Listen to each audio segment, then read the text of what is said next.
6 versets. 10 instruments. Un seul commandement. Et pourtant la plupart des croyants n'ont jamais vraiment lu ce texte. Ils l'ont chanté. Ils l'ont récité. Mais l'ont-ils lu? Psaume 150 n'est pas un simple hymne de clôture. C'est la réponse finale de Dieu à toute l'histoire humaine.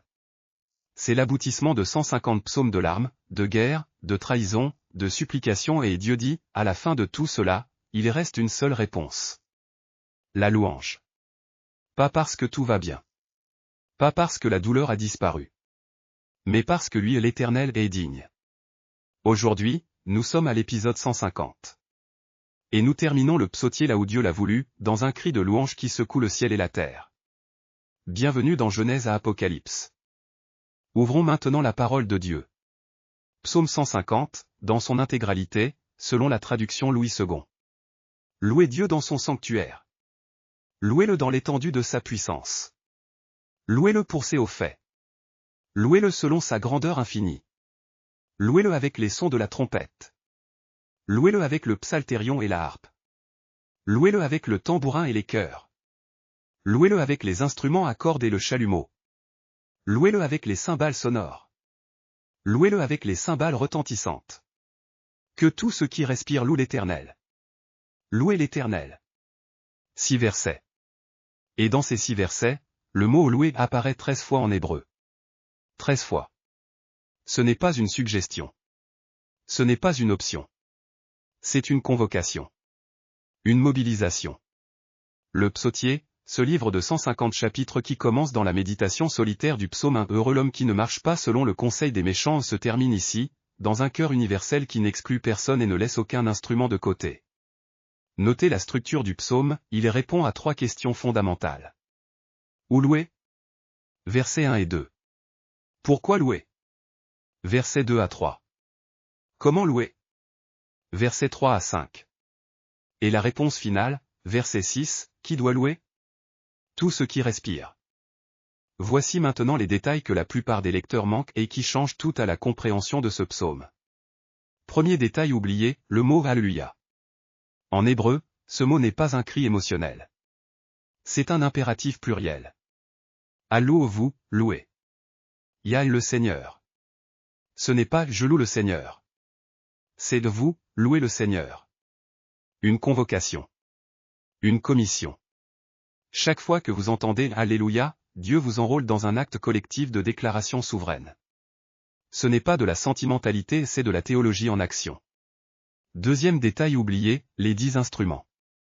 Trompette, psalterion, harpe, tambourin, instruments à cordes, chalumeau, cymbales sonores, cymbales retentissantes et les chœurs, la danse. 10 catégories musicales. Le psaume 33, verset 2, parle du psalterion à 10 cordes comme symbole de plénitude. Dans la pensée hébraïque, 10 représente la totalité. Ces 10 instruments ne sont pas une liste de préférences musicales. Ce sont un symbole, toute la capacité humaine à créer de la beauté doit être orientée vers Dieu. Troisième détail et c'est celui qui change tout. Verset 6 en hébreu, Kol ha-neshama te'hallelia. Tout ce qui a la neshama loue l'Éternel.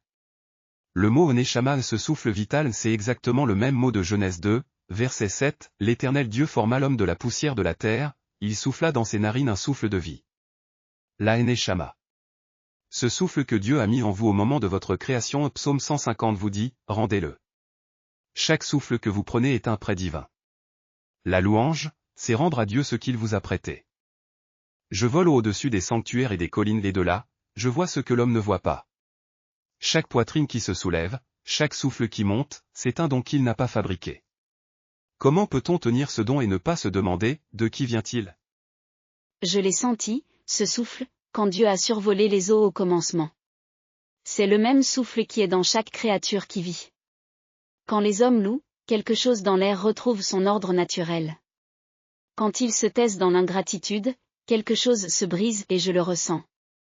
Parlons maintenant des grands déplacements théologiques de ce psaume, les vérités qui changent notre façon de comprendre la louange elle-même. Premier déplacement, du sanctuaire au firmament. Verset 1, louez Dieu dans son sanctuaire, louez-le dans l'étendue de sa puissance. Le sanctuaire, c'est le lieu saint construit par les hommes. L'étendue, c'est le cosmos que Dieu a créé. Le psaume 150 refuse d'enfermer la louange dans un bâtiment. La louange commence à l'intérieur du lieu saint mais elle ne s'arrête pas là. Elle monte jusqu'au ciel même. Elle remplit l'étendue que Dieu a créée au premier jour. Dieu n'habite pas seulement dans les temples.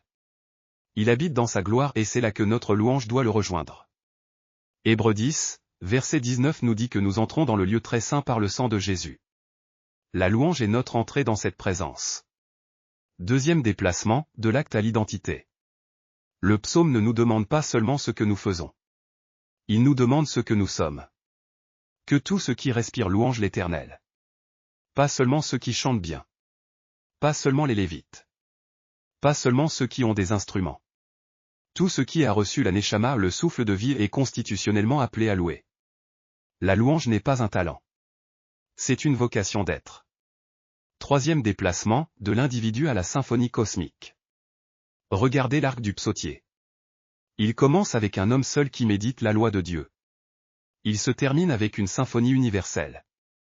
C'est le mouvement de toute l'histoire du salut. Dieu appelle un individu, Abraham, Moïse, David, pour construire un peuple et ce peuple, en Christ, s'élargit jusqu'à inclure toutes les nations. Apocalypse 5, versets 11 à 13, et j'entendis la voix de beaucoup d'anges, des êtres vivants et des anciens, et ils disaient, l'agneau qui a été immolé est digne de recevoir la puissance, la richesse, la sagesse, la force, l'honneur, la gloire et la louange. Le psaume 150 est la répétition générale de cette scène finale. La création observe. Et elle attend. Romains 8, verset 19 nous dit que la création attend avec un ardent désir la révélation des fils de Dieu. Quand les hommes porteurs du souffle divin, porteurs de l'image de Dieu choisissent la louange plutôt que la plainte, la gratitude plutôt que la rébellion, quelque chose dans la création entière retrouve son alignement.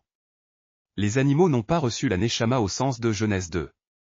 Mais ils ont été créés par le même Dieu. Et dans leur silence attentif, ils témoignent d'une vérité que l'homme a souvent du mal à voir. Depuis là-haut, je vois les nations. Je vois des bouches qui s'ouvrent pour se plaindre, pour accuser, pour se consumer d'elles-mêmes. Et puis, de temps en temps, je vois une bouche qui s'ouvre pour louer. Et à ce moment précis, quelque chose dans l'air change. Comme si la création entière retenait son souffle, puis soufflait de soulagement. Je suis celui dont le sang a ouvert la porte de la louange éternelle. Apocalypse dit que des millions de voix me chantent autour du trône. Mais ici, maintenant, sur cette terre, chaque homme, chaque femme qui choisit de louer malgré la douleur, anticipe cette scène. Et moi, je les reconnais. La paix descend là où la louange monte. Je l'ai vu au baptême de Jésus, quand sa voix a rempli l'air, j'étais là. La louange et la présence de Dieu ne se séparent jamais longtemps. Quand l'homme loue, je peux me poser. Alors, qu'est-ce que Psaume 150 vous dit à vous, aujourd'hui? Premièrement, la louange est une décision avant d'être une émotion. Le psaume ne dit pas louer Dieu quand vous vous sentez bien. Il dit louer Dieu, point. La structure grammaticale est celle d'un commandement militaire. Néhémie 12 nous montre les Hébreux dédicaçant les murailles de Jérusalem avec des cymbales, des psaltérions et des harpes après des années de captivité et de honte. La louange n'est pas une réaction à la victoire. C'est une arme qui prépare la victoire. Deuxièmement, chaque souffle est une opportunité. Vous avez respiré depuis votre réveil ce matin sans y penser. Combien de fois? Des milliers. Chacun de ces souffles, c'est la Neshama et de Genèse 2 active en vous. Psaume 150, 6 vous appelle à rendre ce souffle à celui qui vous l'a prêté. La question n'est pas ai-je le temps de louer? La question est, que fais-je avec ce souffle que je n'ai pas fabriqué? Troisièmement, louer en communauté. L'impératif hébreu halou est pluriel. Il y a quelque chose que la louange collective accomplit que la louange privée seule ne peut pas faire. Acte 12 nous montre une assemblée en prière pour Pierre emprisonné et l'ange de Dieu brise les chaînes. Exode 17h16 nous montre Moïse les bras levés pendant la bataille. La louange collective est de l'intercession. Elle change les atmosphères spirituelles. Quatrièmement, la louange pointe vers la fin. Apocalypse 5 et 21 nous montrent le but de toute l'histoire, une louange éternelle autour du trône de l'agneau. Chaque fois que vous louez ici, maintenant, dans l'imparfait et le difficile de votre vie quotidienne, vous vous alignez sur l'éternité. Vous vivez en avance ce qui sera votre réalité pour toujours. Maintenant, prions ensemble. Seigneur, nous nous tenons devant toi avec ce souffle que tu nous as donné. Ce souffle que nous n'avons pas créé. Ce souffle que nous ne pouvons pas prolonger par notre propre volonté. Tu l'as mis en nous et Psaume 150 nous rappelle que c'est ce même souffle qui doit te louer. Pardonne-nous les jours où nous avons utilisé ce souffle pour nous plaindre, pour blesser, pour douter sans te chercher. Aujourd'hui, nous choisissons de te rendre ce souffle en louange délibérée.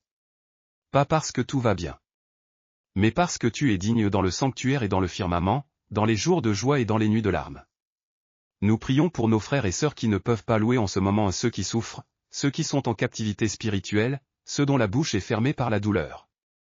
Qu'ils reçoivent aujourd'hui la grâce d'un seul Alléluia et que ce cri brise leur chaîne comme il a brisé celle de Pierre en Acte 12. En Jésus-Christ, notre grand sacrificateur qui est entré une fois pour toutes dans le lieu très saint. Amen. Nous avons terminé le psautier. 150 psaumes. Et la dernière parole de Dieu à travers ce livre n'est ni une loi, ni une plainte, ni un avertissement. C'est une convocation, louez l'Éternel. Si cette étude vous a touché, partagez-la avec quelqu'un qui a besoin de se souvenir que son souffle lui a été prêté. Abonnez-vous à la chaîne. Et la prochaine fois que vous respirerez, souvenez-vous, c'est la Neshama de Genèse 2 active en vous. Rendez-la en louange.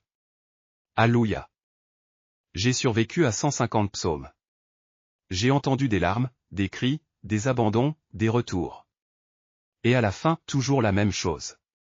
La louange. Elle était là au commencement. Elle sera là à la fin. Et entre les deux, c'est le choix que Dieu laisse à chaque souffle humain. Abonnez-vous pour plus de contenu d'études bibliques.